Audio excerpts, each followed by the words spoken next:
Born Free Pet Shelter, as the name implies, is a shelter to shelter dogs, but also to have them live in a free environment.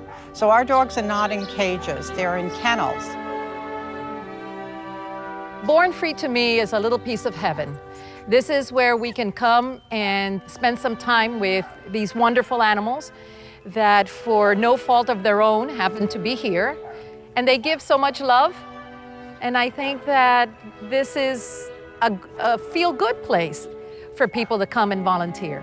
The dogs are allowed to roam 5 acres of land because we're entirely fenced in. And the idea is that while dogs are here, even though they don't have permanent homes, even though they're orphans, that they're happy and they're free.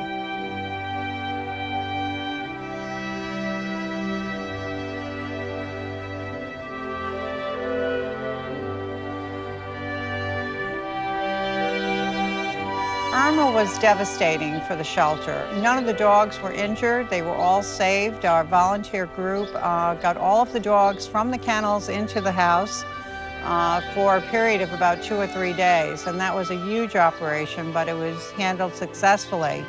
The grounds, on the other hand, it was a different story. We had at the time a number of dog houses that were made out of wood, and those dog houses were completely destroyed.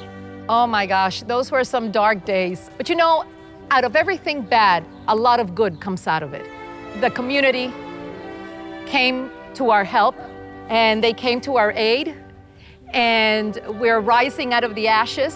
With the help of everyone out there, we were able to raise money to replace 24 dog shelters that are works of art, really. I mean, they're sturdy, they have proper ventilation, they're up from the ground so that when we go through the rainy season, we don't have to worry about the dogs standing in puddles.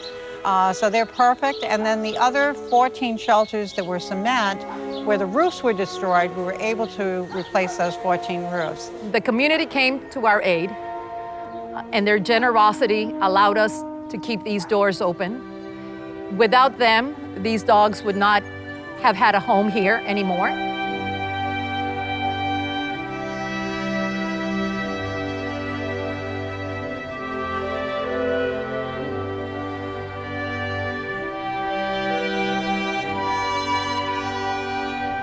Hurricane Irma also took away most of our vegetation, and that vegetation was really important for shade for the dogs.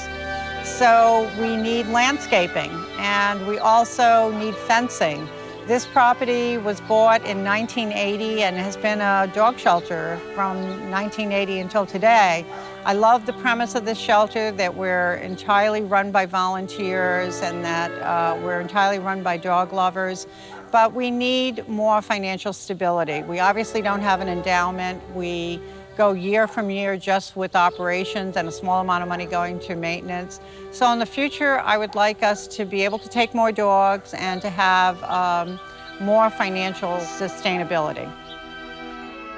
I want you to meet these dogs. I want you to see our place. Because if you loved dogs before, I think that coming out here, you realize what we can do for so many.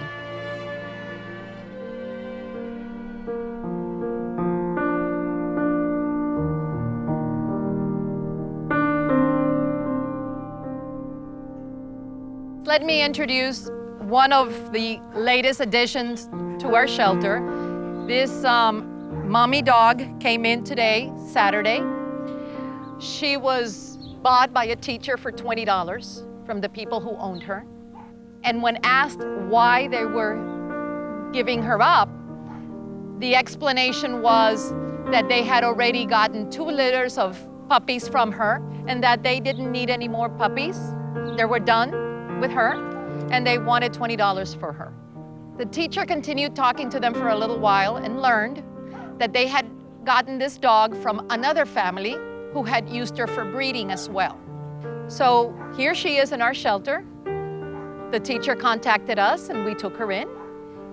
And we're gonna get her vetted. We're gonna get her fattened up. We're gonna give her lots of love. And for the first time in her life, she is going to be loved for who she is, not for breeding, not for what she can produce, but who she is. And we'll find her a beautiful, loving home. We'll make sure that she will be loved for whatever many years she has ahead.